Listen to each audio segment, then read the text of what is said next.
زندگی بنانے کے لیے بہت خاص چیز یہ ہے کہ عشاق کے حق میں جینا مرنا، عشاق کے حق میں رہنا۔ یہ لوگ بہت ہی متبرک ہیں، بڑے بابرکت لوگ ہیں یہ لوگ۔ اللہ تعالیٰ کے ساتھ ان کا خاص رابطہ ہوتا ہے، تو ان کے ساتھ اٹھنا بیٹھنا دیکھ کے اللہ تعالیٰ کو پیار آتا ہے تو ظالم لیکن میرے پیاروں کے ساتھ رہتا ہے، چلو یہ بھی میرا پیارا ہے۔ جتنی نعمتیں ان پیاروں کے لیے مقدر فرماتے ہیں، ساری ہی نعمتیں ہے نا وہ ان خدام کے لیے اور ان اہل تعلق کے لیے بھی مقدر فرما دیتے ہیں، ساری ہی نعمتیں ہے نا۔ یہ حافظ ابن حجر عسقلانی کی عبارت کی وجہ سے یہ اس طرح کہنے کی ہمت ہوتی ہے نا۔ ان جلیسہم یندرجمہم فی جمیع ما، جمیع کا لفظ انہوں نے بڑھا دیا، فی جمیع ما یتفضل اللہ بہ علیہم اکراما لہم۔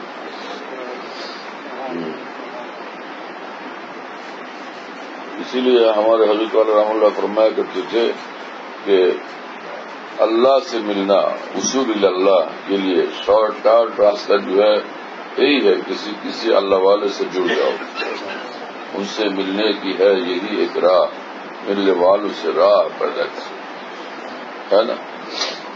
لیکن یہ ہے کہ پھر اس محبت اور تعلق کی قدر بھی کرنی چاہیے، انہیں کے بات ہو گئے اور سمجھا کہ بھائی سب کچھ ہو گیا، نہیں، ایسا نہیں ہونا چاہیے۔ تعلق کے بعد حقوق کے تعلق کی رعایت بھی چاہیے، ہے نا۔ اپنے اچھا رشتہ قائم کیا، اچھا کام کیا، اب وہ اچھے رشتے کی رعایت بھی رکھتے چلے جائیے۔ یوں ہی آپ آتے جاتے رہیں گے تو محبت کا پھل اپنا پاتے رہیں گے، آنا جانا لینا انشاءاللہ۔ ایسے لوگ محروم نہیں رہتے، میں کہنے کا محروم بھی محروم نہیں ہے۔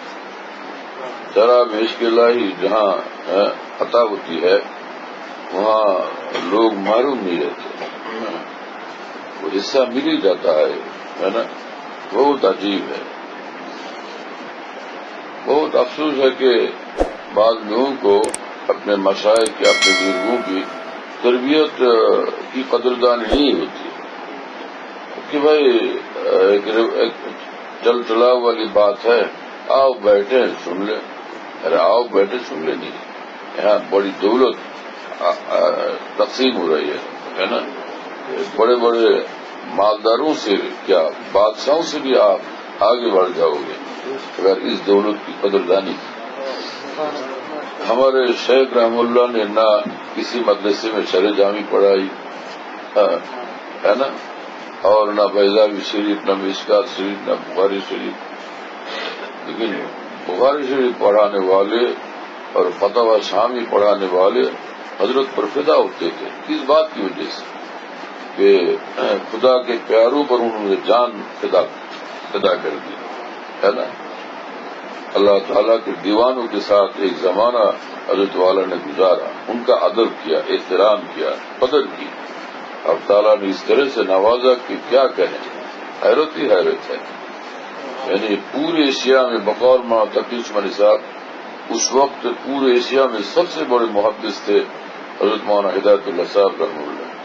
اب وہ محدث عظیم ہمارے حضرت والا کے ہاتھ پر بیعت ہی نہیں، کہ انتہائی ادب کے ساتھ یعنی دوزانوں ہو کے بیٹھتے تھے ہمارے حضرت والا کے سامنے، اتنا ادب فرماتے تھے۔ تو کیا بات تھی، اس بنا پر یہ اتنے بڑے محدثین علماء رئیس المحدثین وہ حضرت والا کے سامنے اپنے آپ کو کیوں مٹاتے تھے؟ کوئی تو بات تھی، میں ہی ان پر مت مٹا، ناصر تو کیا بھیجا کیا، میں تو دیوانہ تھا، دنیا بھر تو سودائی نہ تھی۔ کیا بات تھی، یہی بات تھی۔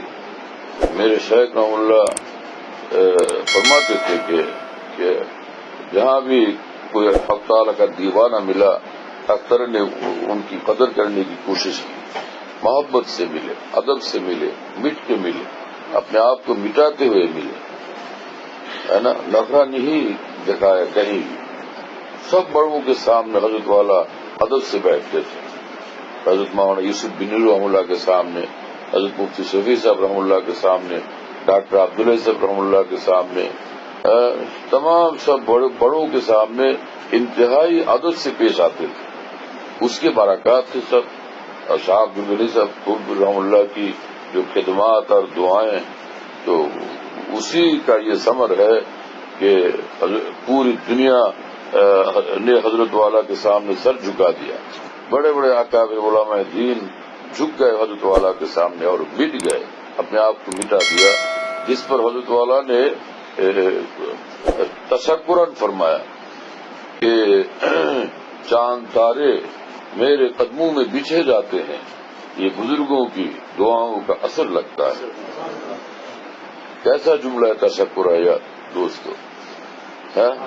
چاند تارے میرے قدموں میں بچھے جاتے ہیں، اور یہ بزرگوں کی دعاؤں کا اثر لگتا ہے.